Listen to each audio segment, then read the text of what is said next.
Anno nero per il calcio Padova. A 2 mesi dalla scomparsa di Mario Puggina, i biancoscudati perdono un altro storico presidente, Giuseppe Bergamin. Si è spento a 68 anni l'imprenditore di Villafranca che nel 2014 si prese l'onere di rifondare il calcio Padova insieme al socio Roberto Bonetto. Malato da tempo, Bergamin lascia la moglie Giovanna e i figli Marco e Maddalena.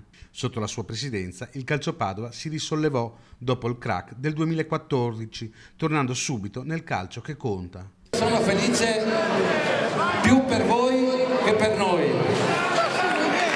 Forza Padova! A lui si deve la ristrutturazione dello stadio Appiani, da lui concepito per dare la possibilità ai settori giovanili di giocare in uno stadio vero e ricco di fascino, come l'aveva descritto. Largo e trasversale il cordoglio per la perdita di una figura che tanto ha dato al calcio padovano. Rispettato e amato da tutti, si legge in una nota del calcio Padova, lascia un segno indelebile e un grande vuoto nella famiglia biancoscudata e in tutto il mondo dello sport padovano. Il suo ex socio Roberto Bonetto, commosso, ricorda quando a Leuganeo, durante il primo anno del loro calcio Padova, guardando la coreografia per una delle prime sfide importanti, Bergamin lo guardò e disse: «Però abbiamo fatto qualcosa di grande. Con lui, dice ancora Bonetto, ho vissuto i migliori anni della mia vita».